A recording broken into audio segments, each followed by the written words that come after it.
Essa é uma série de estudos bíblicos. Sejam todos bem-vindos. O tema do estudo de agora é o Dia Bíblico de Descanso. Não esqueça, se inscreva em nosso canal e ative as notificações. Independentemente de sermos religiosos ou não, todos concordam que o ser humano necessita de um período de descanso semanal. Especialmente nas últimas décadas, observamos o aumento da velocidade do mundo.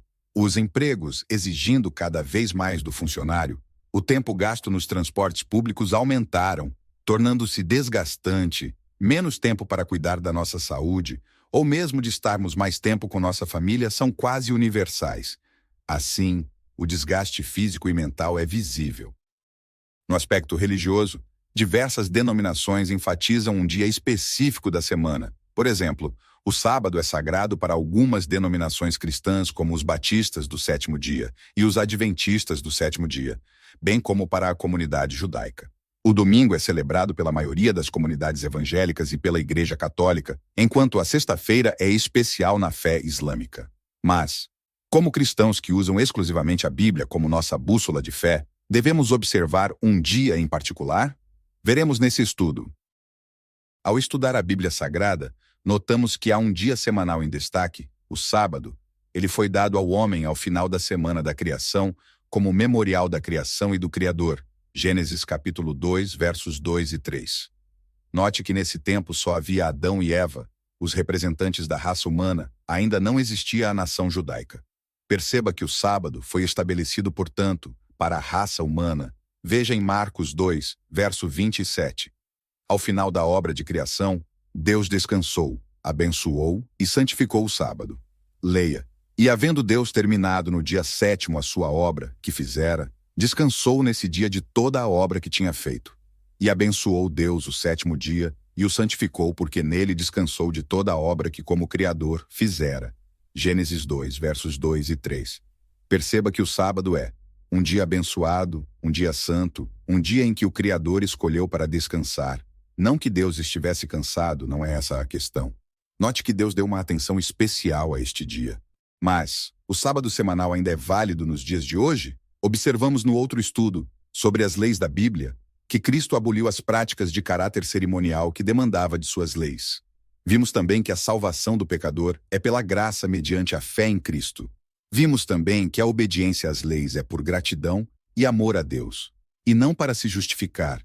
Veja em João 14, verso 15. Quem foi salvo pela graça, obedece às leis de Deus. Assim, o sábado pertencente ao Decálogo, a lei moral de Deus, ainda deve ser observado. É um princípio moral como os outros 9. Porém, há alguns textos que parecem mostrar a invalidade do sábado, como entender. O termo sábado origina-se do hebraico Shabbat, que significa descanso ou repouso.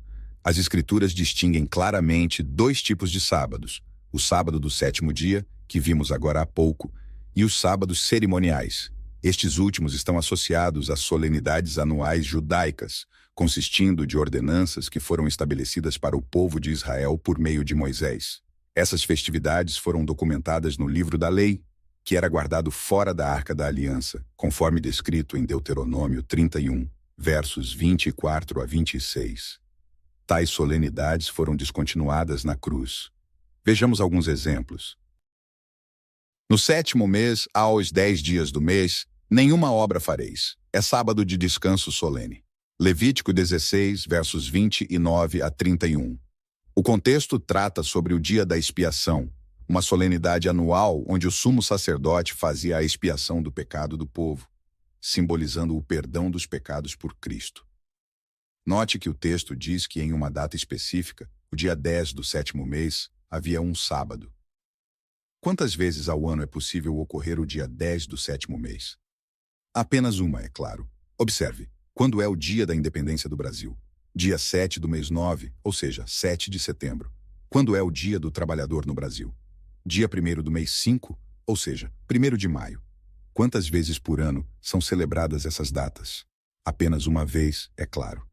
Da mesma maneira, no dia 10 do sétimo mês, do calendário judaico, havia o sábado da expiação, uma solenidade anual, onde o povo cessava suas atividades. O equivalente hoje seria os feriados religiosos. Nesse dia, O sumo sacerdote fazia o ritual da expiação. Essa cerimônia representava Cristo como o nosso intercessor, na pessoa do sumo sacerdote, bem como no bode morto em sacrifício. Leiamos mais um texto, só para fixarmos definitivamente esse conceito. Nesse caso, as traduções de Matos Soares e Figueiredo são mais claras e seguem melhor o original. Leamos a versão de Matos Soares. O 7º mês, o primeiro dia do mês, será para vós um sábado e uma recordação. Veja os versos em Levítico capítulo 23, versos 24, 27, 32 e 39. O texto refere-se à festa anual das trombetas, que ocorria no primeiro dia do 7º mês. Essa solenidade também era chamada de sábado e, embora a versão Almeida tenha traduzido usando a palavra descanso, no original hebraico está Shabati. Essas datas solenes aconteciam durante o transcorrer do ano judaico. Seguiam o princípio de datas fixas em dias móveis, como acontece em nossos aniversários, que cada ano cai em um dia diferente, mas a data é fixa. As solenidades com esse espírito sabático são as 3 festas de peregrinação da Páscoa, pães asmos, Pentecostes, tabernáculos, trombetas, expiação e anos sabáticos. Portanto, fica claro que o sábado é o dia bíblico de descanso. Mas por que a maioria dos cristãos não aceitam? Como ocorreu essa mudança? Primeiramente, devemos lembrar que Deus tem filhos sinceros em todas as igrejas, evangélicas, católicas, etc. E Deus julga de acordo com a luz que cada um possui. Há muitos filhos de Deus sinceros que o adoram, mas que não guardam o sábado, pois não foram ensinados a guardá-lo. Historicamente, os primeiros cristãos guardavam o sábado, prática que continuou por alguns anos após a crucificação de Cristo. Isso é evidenciado em textos como o Evangelho de Lucas e nas epístolas de Paulo, ambos escritos anos após a morte e ressurreição de Cristo. Então, como ocorreu a mudança para a guarda do domingo? As Escrituras anteciparam essa alteração na observância sagrada? A resposta é afirmativa, como será explicado a seguir. No ano de 274 d.C., o imperador romano Aureliano adotou o culto ao sol como religião oficial. O imperador instituiu o primeiro dia da semana, o domingo, como o venerável dia do sol, ou dies solis no latim. Em 321 d.C., o imperador Constantino baixou um decreto obrigando a todos os que viviam sob seus domínios a honrar o dia do sol. Que os juízes e o povo das cidades, bem como os comerciantes, repousem no venerável dia do sol. Aos moradores dos campos, porém, conceda-se atender, livre e desembaraçadamente, os cuidados da lavoura. A mudança definitiva do sábado para o domingo foi feita pelo imperador Constantino no Concílio de Laodiceia, que transferiu o dia de guarda do sábado para o domingo. A data normalmente usada para este concílio é a de 364. Os cristãos não devem judaizar ou estar ociosos no sábado, mas trabalharão nesse dia. O dia do Senhor, domingo, entretanto, honrarão especialmente, e como cristãos não devem, se possível, fazer qualquer trabalho nele. Se, porém, forem achados judaizando, serão separados de Cristo. Cânon 29 do Concílio de Laodiceia. Proferirá palavras contra o Altíssimo, magoará os santos do Altíssimo e cuidará de mudar os tempos e a lei. Daniel 7, verso 25. Esse texto do profeta Daniel está em um contexto da visão dos 4 animais, leão, urso, leopardo e animal terrível, onde cada um representa os seguintes impérios mundiais: Babilônia, Medo-Pérsia, Grécia e Roma. Esse poder mencionado no verso 25 refere-se a Roma. Em nosso site você encontrará mais informações sobre esse texto. Então, como vemos, a Bíblia revelou através do seu profeta que um poder político-religioso se levantaria e mudaria as leis de Deus. O cardeal Gibson, da Igreja Romana, arcebispo de Baltimore e primaz da Igreja Católica nos Estados Unidos, comenta em Fé de Nossos Pais, edição de 1892. Podereis ler a Bíblia de Gênesis ao Apocalipse e não encontrar uma linha que autorize a santificação do domingo. As Escrituras ordenam a observância do sábado, dia que nós nunca santificamos. Agora analisaremos alguns textos controversos em relação ao sábado. Vejamos o primeiro texto. João 5, verso 17. Meu pai trabalha até agora e eu trabalho também. Jesus disse isso em relação ao sábado. Será que Jesus está autorizando que trabalhemos nos sábados?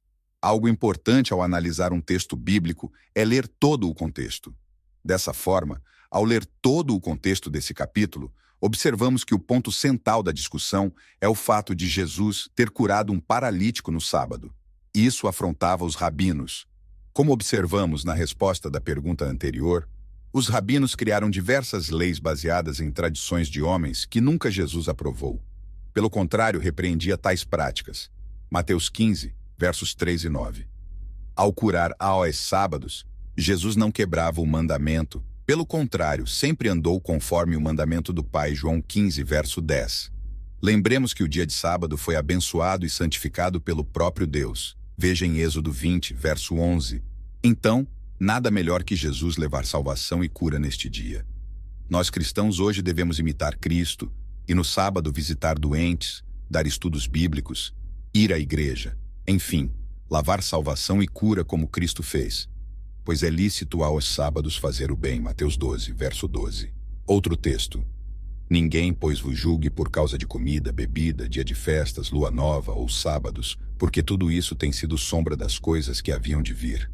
Colossenses capítulo 2, verso 16.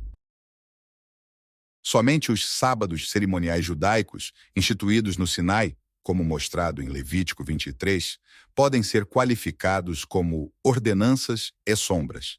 O sábado do sétimo dia, instituído na semana da criação, é de natureza moral e não pode ser qualificado como mera sombra das coisas que haviam de vir.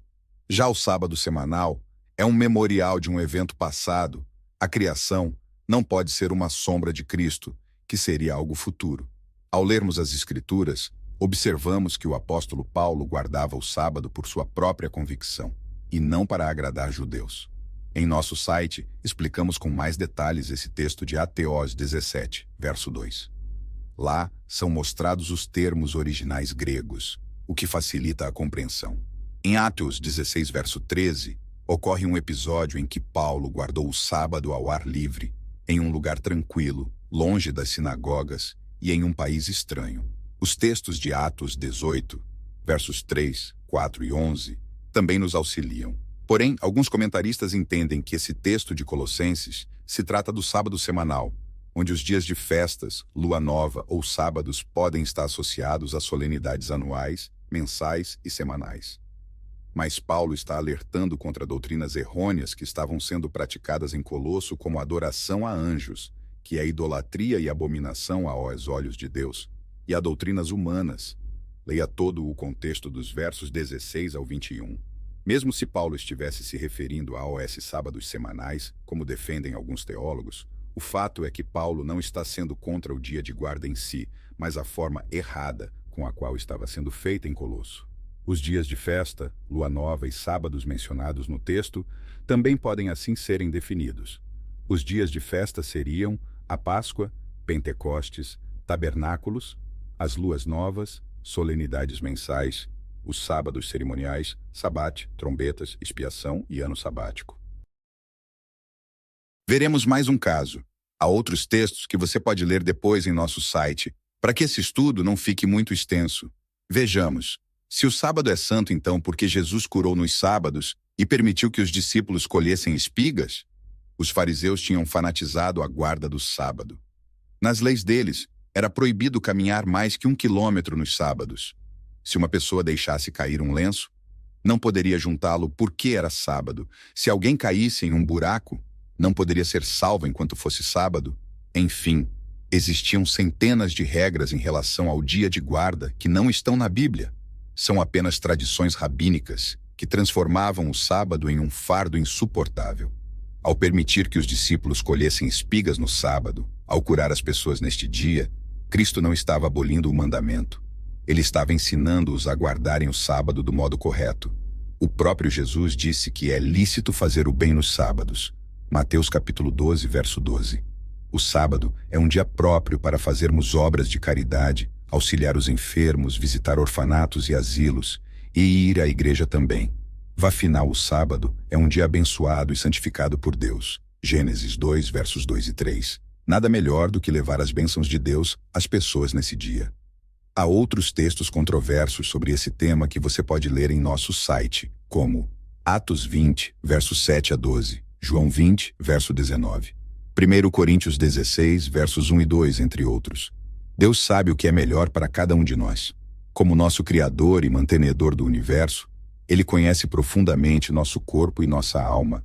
Ao instituir o sábado semanal, Deus estava pensando no nosso bem-estar físico, mental e espiritual. Separar esse dia nos permite deixar de lado nossas preocupações, dar mais atenção à família e descansar no Senhor. Embora o descanso no Senhor possa ocorrer em qualquer dia, o sábado foi tratado de maneira especial, sendo separado dos demais dias, abençoado e santificado pelo próprio Deus. Gênesis 2, verso 3. O sábado não é apenas um dia de descanso, mas também uma oportunidade única de renovação espiritual e comunhão com Deus. É um momento para refletir sobre suas bênçãos, recarregar nossas energias e fortalecer nossos laços familiares. Além disso, é um tempo propício para dedicarmos ao trabalho médico, missionário, social e assistencial, seguindo o exemplo de Jesus, que realizava obras de cura e salvação nos sábados.